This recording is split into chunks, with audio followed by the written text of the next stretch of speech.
Well, it's that time of year for Semke where she gets to, for the next 6 months, do what she probably loves, besides listening to the teachings. Probably the thing that she loves about living at the Abbey more than anything is that she gets to almost dwell for more than a few hours every day in the forest.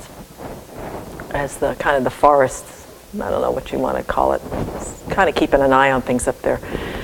And for all of the teachings that I get to hear at the Abbey and all the cushion time that I get to think about those teachings, I really get to see a lot more clearly, plainly, and honestly on how much those teachings are really going in by my role as kind of managing the beautiful forest here at the Abbey and being one of the offering service coordinators. It's really where, for me, the rubber hits the road, because it's a very big thing to take care of, and there's almost everything is totally out of my control except my mind, which sometimes I have some serious doubts about that I have any control over that either. And but it's a wonderful place that I get to watch my mind continually as the things that arise managing the forest here will inevitably happen. And I just wanted to talk today about some of the things that I find the opportunities to work on, if not daily, every other day or every few hours or every few minutes. So I just wanted to share some of the qualities of my practice that really not just don't get tested. I don't want to make it sound like this is some sort of, it's a beautiful experience. But I find that I have to really work on my mind because it's something that is very big and doesn't have a lot of, I don't have a lot of control over it. That's all I can say. Okay, so the first one is, and this was something that, being kind of a lone wolf my whole life for the most part, to know that if we're going to accomplish some of the wonderful endeavors in the forest, Semke has had to learn how to cooperate. She's had to learn how to collaborate. Because one of the truths of working in the forest, to get anything really accomplished in a way that kind of shows itself, is the more the merrier. I can go up there and work for hours by myself and do okay. You give me 2 or 3 people, you give me 10 people, you give me 12 people, you're going to see some major, almost miraculous things happen up in the forest.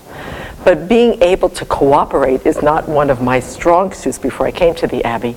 So one of my practices is to be able to think team, think share, think balance, think flexibility, give folks a chance, back off,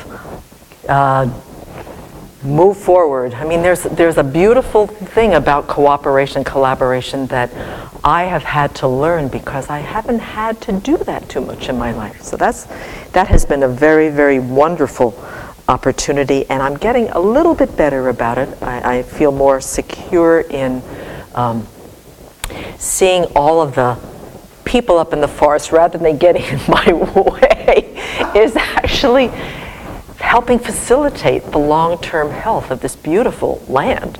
So that has been one of them.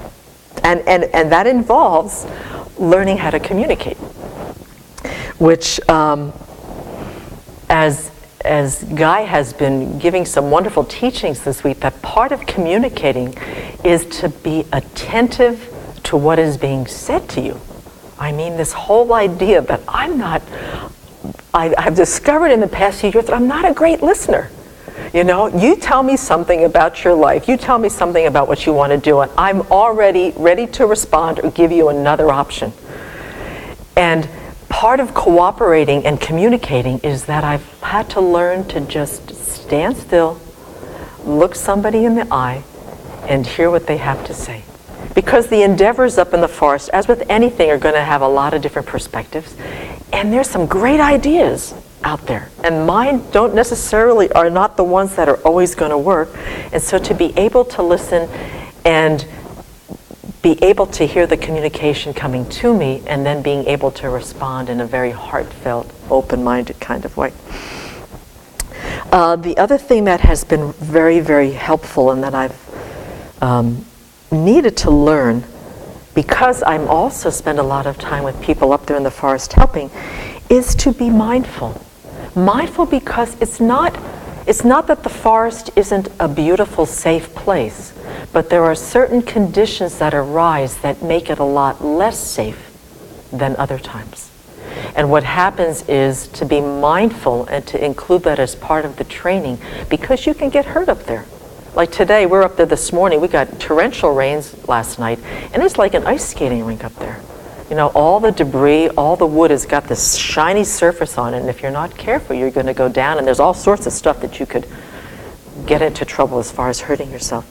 So there's a mindfulness of the body, which plays a very, very important part in keeping not only myself safe, but keeping everybody who works up there safe. Not only from down on the ground, but also up above, because there's loose tops and there's branches and things going on up there that we generally don't look up and keep our minds to. And then I have a number of these, and I'll just start sharing the first few. The other one is, which has been an extremely powerful teaching for me, and it's not just in the forest, but as the offering service coordinator, now coming on 10 years, is to be sensitive to the capacity of others. And I have had the good fortune of having a very, very strong constitution and also very, very strong will. And so I've been able to pull off some fairly demanding tasks in my life and to do it fairly quickly and in a fairly quick and efficient way. And I have had to learn that that's only the way that Semke experiences how to do things.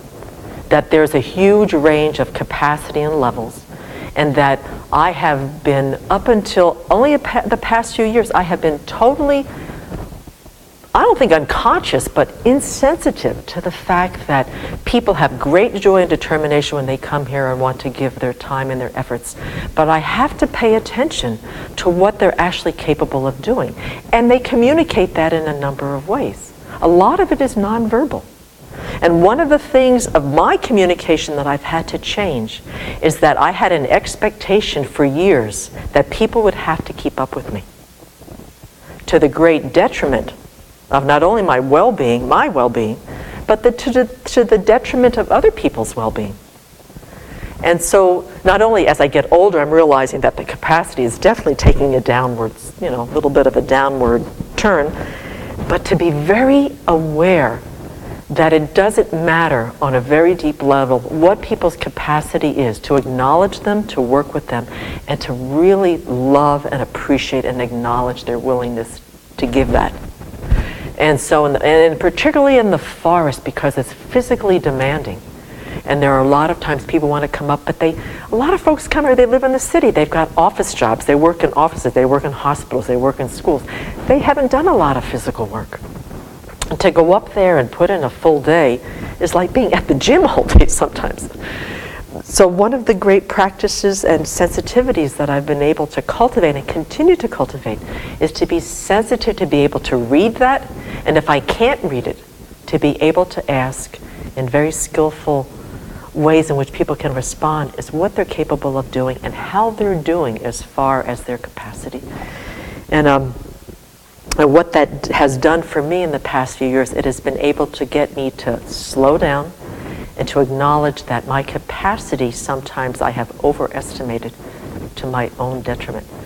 And so it has helped me to bring balance into my own way of doing things, and it's also got me very tuned in to what people are capable of doing and not being able to do. So those are the first kind of 4 things that I've learned to being in the forest. And since I'm going to be in there with lots of folks for the next while, I'll continue to share some of the other things that have come up in regards to taking care of this beautiful land and having the great honor of being able to do that, and how my Dharma practice really benefits from the endeavor.